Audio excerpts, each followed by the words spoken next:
When it comes to ongoing film series, there are none which compare to Rian Johnson's Knives Out trilogy. I think that it is the most thematically interesting modern film franchise we have right now. Its deconstruction of particular narrative conventions and, what I find to be the primary point of interest, its examination of the enamorment with storytelling that plays such a fundamental role in the human experience, keep me thinking about its intricate machinations. So, before it sounds like I'm being far too pretentious about a movie series that many people enjoy and decree a fun time, let's get going.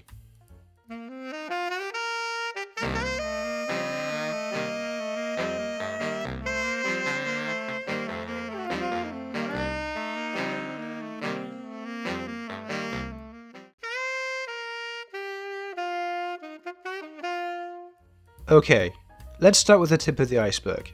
These films are not really whodunits. Yes, they are murder mysteries.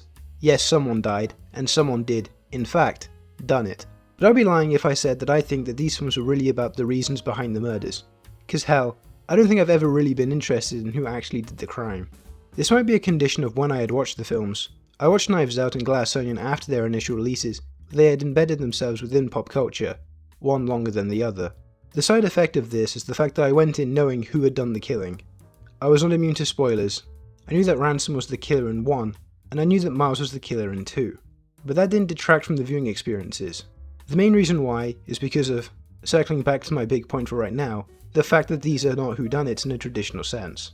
Where I'm not fully invested in finding out who and why any one suspect did the crime, I'm engrossed by the whole how they didn't of it all. Put Sherlock Holmes and Hercule Poirot to the side. Benoit Blanc is a different kind of pulp detective.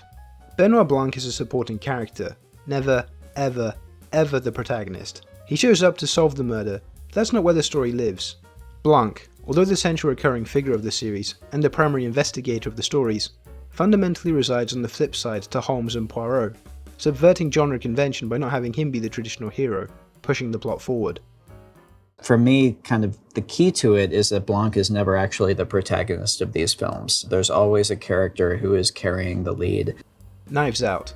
The protagonist is Marta, our gateway into the world of the Thrombies. After the cold open until the questioning montage which sets the scene for the events of the murder and the cast of eclectic characters, Marta is the focal point. We know more of her life outside of the murder. She is a relatable everywoman who seems to contain some internal conflict. Protagonist figure, established. During what Todorov would call the equilibrium stage of the 3-act structure, we are presented Marta as a figure who is meek and quiet compared to the Thromby family, who are all these large, bombastic characters. She is a suspect within the case, like them, and the film's tension comes from her having to evade the 2 police detectives and Benoit Blanc.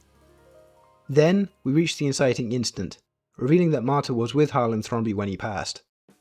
Here, we find ourselves at a point of conflict. We have a suspect who knows more than any of the other suspects, bar one, and the skilled private detective. Notice anything different? Benoit Blanc, for the most part, is a major force of antagonism in the film. Bam! The thrust of the film's conflict is proving Marta's innocence, all while the pulp detective figure is snooping around until clues are revealed and the true murderer shows themselves, thus proving our protagonist's innocence. Over the course of this arc, Marta grows as a person until she is able to be more steadfast as a character. Real character growth, as a protagonist should have. And what happens with Benoit Blanc? Zip. He's a static character. That's conventional for a pulp detective. Hence, on the narrative front, the Knives Out formula of the how they didn't story structure and, secondly, Benoit Blanc's divergence from traditional detective stories is rooted. Glass Onion. This one then subverts the narrative structure of its predecessor. Unlike Knives Out, our introduction to the diegesis begins with the suspects. The unlikability varies, unlike the ensemble of suspects from the first one, and builds up to the protagonist, Andy/Helen. It seems like a brief fluke to feature her here. The character she seems to be for the first half, Andy, is mysterious and, aside from the obvious main guest for movie villain Miles Bron, is a solid runner-up for potential criminal. She's mysterious. We know so little about her as she operates within a group of people who are weirded out by her. Here, as a result of the thinner characterization of Andy, more reflective of a femme fatale from pulpy noir films, Benoit Blanc looks to be promoted to protagonist. But no, scratch that. The conflict in this film is split into 2 halves. One which extends beyond the textual horizon, which we as an audience are only presented through flashbacks about the death of the real Andy, which is a whodunit, and the present day following the death of Duke. Both perpetrated by Miles, the latter, if only shallowly, and that's not a complaint but a reason for my adoration for the film, attempts to switch blame to Andy/Helen. The film's midpoint then offers a drastic pumping of brakes and recalibrates the story by providing information which is intentionally left unstated to even feign the belief that Andy/Helen could be the murderer. The second half is a how they didn't for Helen, masquerading as Andy, which then points everything in the direction of Miles as the primary antagonist. Helen is the real protagonist, trying to find who's guilty for her twin's murder. Again, the film is largely a structural how they didn't, which leans into more pulpy whodunit tropes. The identity-switching twin plot is the largest example, as it explains why it couldn't possibly be Helen, and in turn, proves that it is, in fact, Miles. However, this time, Benoit Blanc becomes what prop would dub a helper character, rather than an obstruction. There is a change in how Blanc is being used within the story, but he is still not the protagonist, and remains a static character. Wake Up Dead Man. As of writing this, the latest Knives Out film is a return to the first structuring of a protagonist and, moreover, goes even deeper with it with Father Judd Duplantis. The first half of the film features diegetic narration, a technique which had not yet been used in the Knives Out flick, when Benoit Blanc reads Father Judd's recollection of the events surrounding the murder of one Monsignor Wicks. This narration aligns the audience 100% on his side. It's his perspective from which the murder, the suspects, how everything went down, from such a truthful character like him, firmly presents his innocence in the matter. But no one quite believes him except the audience. Or at least, I believed him. His external progression is then focused on him proving his innocence. That character goal being a convention of the how they didn't cousin to the whodunit. Once more, that is the character's motivation, to prove once and for all that they did not commit the murder. Now, aside from the use of narration, where I find Wake Up Dead Man contrasts with the vast majority of these sorts of detective tales, is the presence of an arc for one Benoit Blanc. No longer is he static. Instead, he begins as a proud heretic who seeks to deconstruct the concepts of religion and faith, but, over the course of the film and his interactions with Father Judd, grows to appreciate the presence of faith in people's lives, and uses this revelation to have Martha confess in the film's final moments. An arc in the detective character?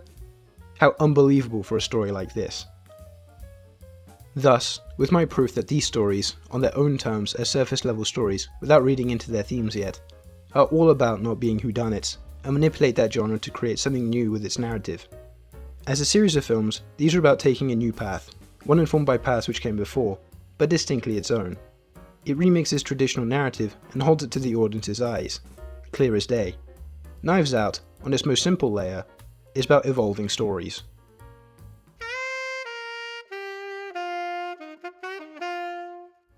Where part 1 seemed to be largely a quick recap to catch us up to speed, I'm going to now attempt to deconstruct what Knives Out means thematically, as best I can. I mean what I say when I say that the Knives Out films are mostly about how we engage with stories. There's a deeper undercurrent I will be approaching afterwards. For one single film, it's hard enough to maintain the controlling idea, as Robert McKee calls it in Story, which is like a theme in the way that it dictates the goings-on of a narrative and has to be paid off in the climax for the story to have felt worth it. For a film franchise, this controlling idea then needs to be repeated in order for a cohesion between the lot of them to feel earned, but a total rehash does everything down. This difference is clear between 28 Days/Years Later, another one of my favourite film series, and the only other one aside from Knives Out that I am actively invested in right now, and Jimmy C's Avatar trilogy. One innovates on its controlling idea, the complexities of the human condition and man's capacity for violence and wrongdoing, while the other regurgitates its themes of environmentalism and family with no discernible progression from movie to movie. What I'm diagnosing here is that the controlling idea of Knives Out 1 is to be the anti-whodunit, and in turn, bring to the forefront the idea of story structure and the house behind a narrative's construction. This controlling idea then continues to evolve into a more thematically relevant one over the course of the series, becoming more a part of the narrative's character work. I think I'm going to largely skip over the original Knives Out for the purposes of this chunk, because I do truly believe that the film is almost entirely focused upon the subversion of genre conventions I've already discussed, and the deeper implications which we examine henceforth. At the forefront of Knives Out is Harlan Thrombey, the victim and detective fiction author. So, when it comes to the flavouring of the cast of characters on display, the importance of storytelling has been front and foremost. But then, although comparatively less grand in how storytelling is a fundamental part of how people examine these films, and by people I mean us, the audience rather than the characters, each retelling of the night of the murder, Harlan Thrombey's birthday, is different to suit each person telling the story. There is no defined truth, but a collection of warring conceptions of a truth, which we have to piece together alongside Blanc in order to prove Marta's innocence. That's a pretty small deconstruction of the thematic weight of the first Knives Out, and I do understand that. But buckle up. The next few are meatier. The whole point of Glass Onion is to be shallow with its approach to its themes on storytelling. It does so in what is likely the emotionally cheapest way to approach a theme so large, so nebulous as that. Intertextual illusion with no spine. It's like the whole image the film is titled around, the glass onion, an object supposedly with many layers, but fully transparent nonetheless. And then, there's also the added layer of this glass onion, which is that this image is taken from a Beatles song. The film's way of stating clearly and deliberately from before one even watches the film that this is about the empty and blatant theft of artistic merit. Within the story, I'm not suggesting that Rian Johnson is guilty of this. This is supported by the film's antagonist, an excellently weaselly asshole, Edward Norton, as Miles Braun. Practically everything about him as a character is intentionally hollow. He's most obviously the antagonist.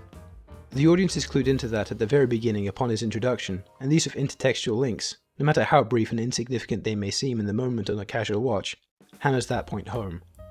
Let's start with the minor things, the little bits which are scattered across Glass Onion. In the flashback scene which goes the furthest back in the chronology, we see Miles dressed identically to Tom Cruise's character, Frank T.J. Mackey, from American classic Magnolia. When he's more of an up-and-coming CEO, he's dressed like Steve Jobs. In the large hall with the dining area and seating, there's a portrait of Miles looking all bulked up and cut, like Tyler Durden from Fight Club. Ironic as Miles is played by Fight Club's narrator, Edward Norton. None of these go particularly deep. They're all more surface-level projections of the kind of man who Miles wants to be presented as, taking the most shallow readings of those individuals and donning it like costume. Sexually charged, hyper-masculine when he's so obviously not, a display of competence and genius intellect. Cool, dangerous, alluring in its assured masculinity. Miles Braun, as clear as his hydrogen fuel, is an idiot.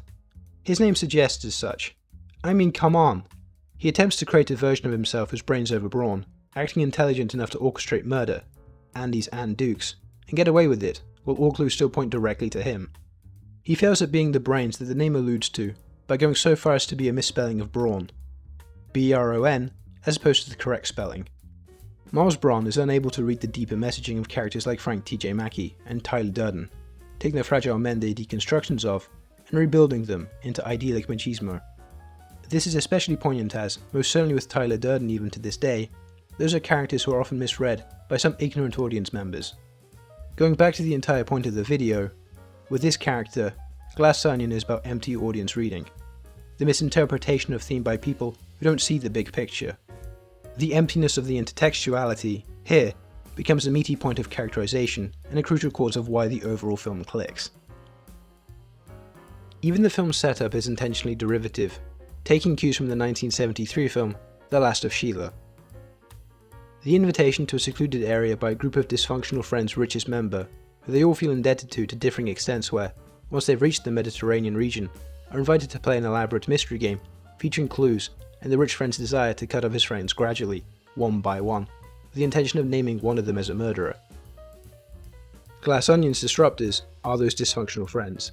Miles plays the role of James Coburn's Clinton Green, Edward Norton, like Coburn, being the largest and most established member of the cast aside from Craig, of course, the puppet master of his collective. South France and Clinton's yacht are replaced with Miles's Greek island, which is also distant from the rest of the world, putting the ensemble in confined pressure cooker. All the pieces line up to create a nearly one-to-one comparison, with the slight twisting being the fact that one of Clinton's players is a murderer he is attempting to reveal through the game, and Miles's positioning of one of the disruptors as a murderer is purely for the sake of the game and thus merely takes the fashionings of that older film. The cherry on top? The Last of Sheila, much like the Knives Out series, is in itself a metatextual film. Stephen Sondheim, a musician and lyricist known for films such as the original West Side Story from the 60s, and Anthony Perkins, Norman Bates from Psycho and, what I think to be his best performance, Joseph K. in The Trial, wrote this film about the corrupt people within Hollywood. The ensemble is made up of an executive producer, a director, a writer, an agent, and actors as the EP among them. Clinton tries to discover who killed his wife in a hit and run, and brings all their secrets and crimes to the forefront. By framing Glass Onion through this pivotal inclusion of intertext, A murder mystery lineage is made transparent, and the paramount emphasis on metafiction cannot be ignored. And now we pivot into Wake Up Dead Man, the most thematically rich entry into the series. The Glass Onion's themes are fascinating to me because of how surface level they purposely appear. Wake Up Dead Man is more internalized with how it approaches its focus on the role of narrative in people's fundamental worldview, through the often thorny and difficult to navigate potential minefield of institutionalized religion. In this case, Catholicism.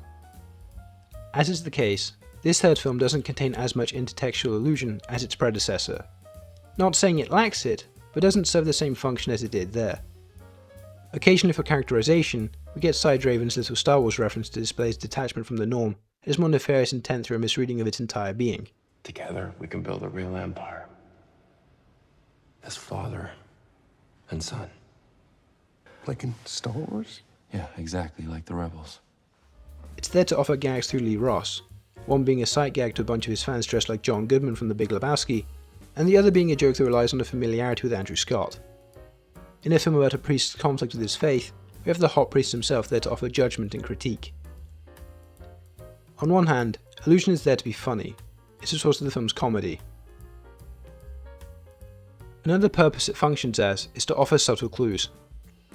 The film brings up the book The Hollow Man in order to quickly establish the locked room mystery subgenre the film occupies in, and the full possibilities on how the murder came to be. This lays the groundwork for the external conflict, the basic structural framework Wake Up Dead Man then fleshes out with what lies beneath the surface. Yet, Blanc commits the final prediction that Father Judd could, in fact, actually be guilty, a statement we the audience know to be false. By mentioning that book and its four hypotheticals, anyone watching with familiarity with that book can be clued into Blanc's thought process just that little bit more before Johnson states it in the script through the character of Chief Geraldine. The intertextual allusion is more of a treat for an attentive audience than the meat on the story's bone. Then finally, although not a fully detailed thought of mine, is the dichotomy between Martha, Ana de Armas from the first Knives Out, and Martha, Glenn Close in this film. This makes Wake Up Dead Man the first of the Knives Out sequels to utilize intertextual allusion to refer back to the original. It doesn't detract from the viewing experience to not acknowledge it, but I find it to be compelling. Although I find it to be a water is wet kind of statement, names are never neutral. Both Martha and Martha, as names, are derived from the same origin.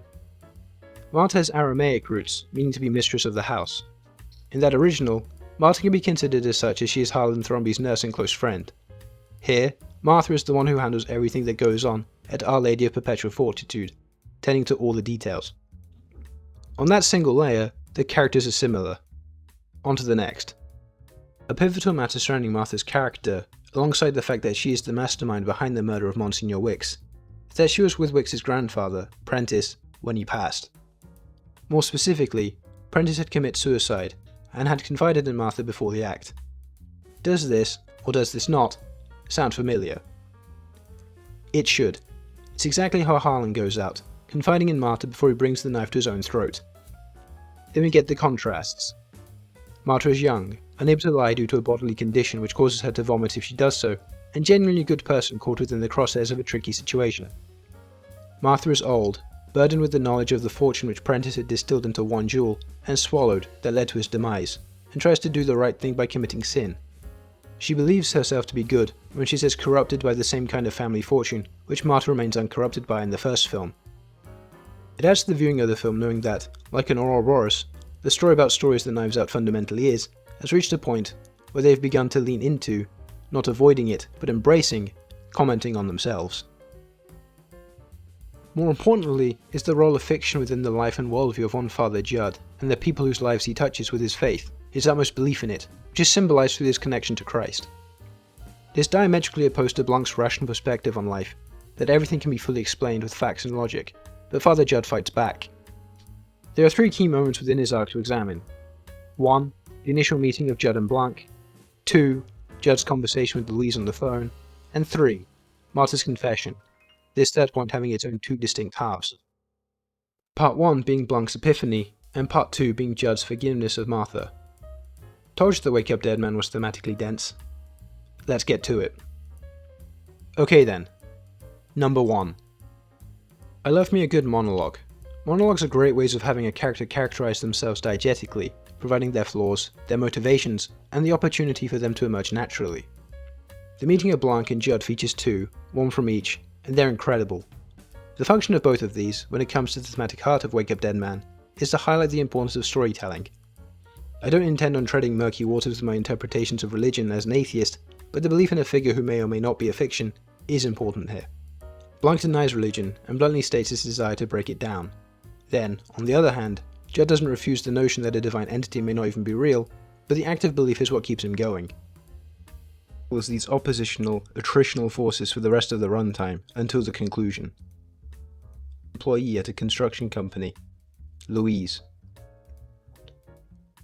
This, I believe, is a pivot for Blanc's belief system, leading to the character's arc, and re-establishes the potential beneficial power of faith by honest, sincere individuals like Judd. It's not faith in big, institutional forms, but an intimate moment of solace and genuine kindness from one soul to another. Judd, unlike the terrifying Monsignor Wicks, has a genuine belief in the healing ability that faith has, himself reformed after accidentally killing a man in a boxing ring. It's the beliefs that faith, a possible fiction, distills within true believers, which creates a culture of kindness. Storytelling molds people and informs who they become. Wake Up Dead Man's third act, the climax of the film and the final statement of Johnson's ideologies surrounding faith, is then more nuanced than one may initially expect. As you're likely aware, as I assume you've already watched the films being covered here, Johnson refrains from a definitive take on whether or not religion is good or bad. Blanc has learned, through Judd's interaction with Louise, the importance of the irrational belief in a fiction that some people have. Rather than outing Martha as the mastermind of the Monsignor's murder, after a moment of a quote-unquote divine revelation, he allows her to tell and frame the story herself, to confess to Father Judd her sins and take agency in her story. Judd isn't ever really proven wrong about his belief in the healing nature of storytelling. Martha's tale of the murder brings closure and a peaceful repentance to a character who intended to do good through sinful means, which gradually derailed.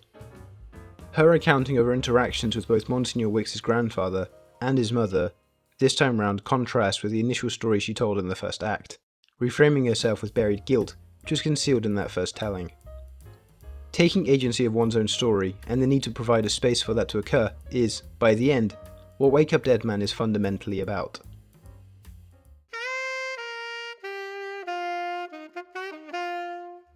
I'm going to keep this section as brief as I can because, at least thematically to each film, what I'm about to discuss hasn't mattered much in the grand scheme of things, when all is considered.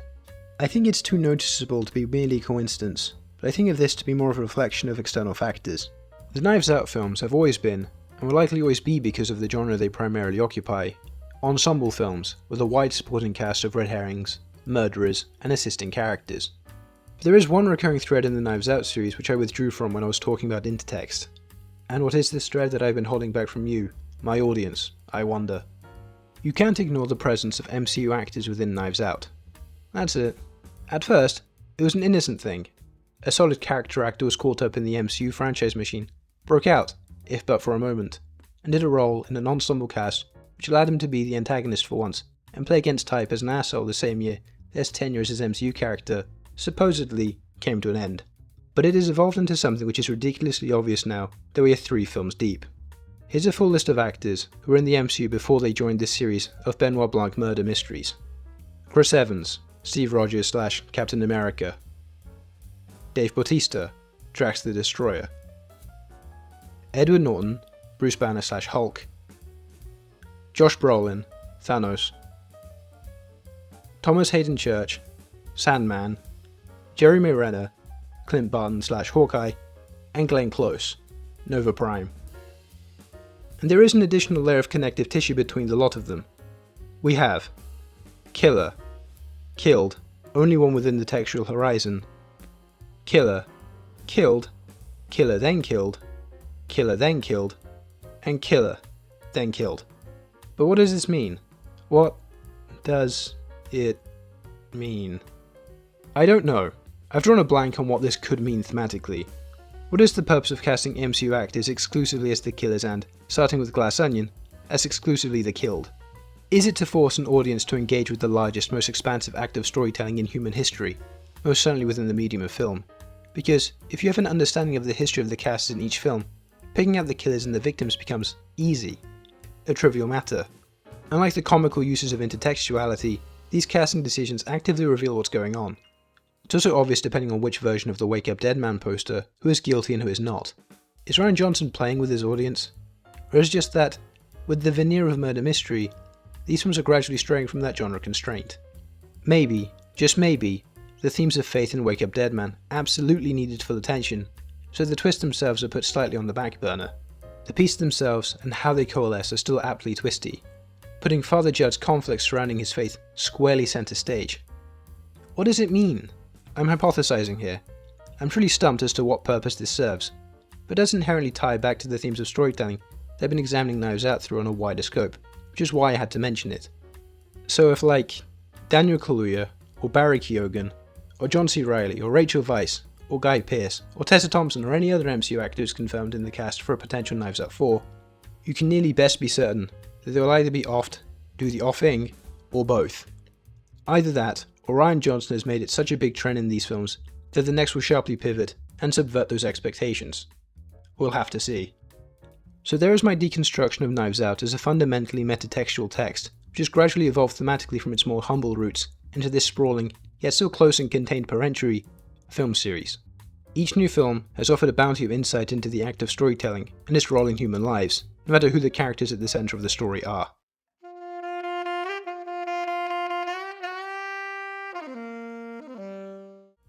If you enjoyed the video, please like, comment, subscribe, the whole ordeal.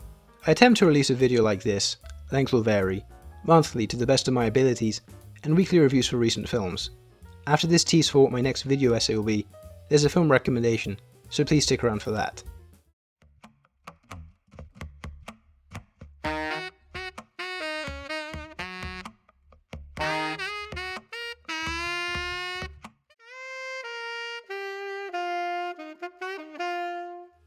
Another film which I believe fundamentally discusses how necessary fiction is to the human experience is George Miller's most recent non-Mad Max fare, 3,000 Years of Longing.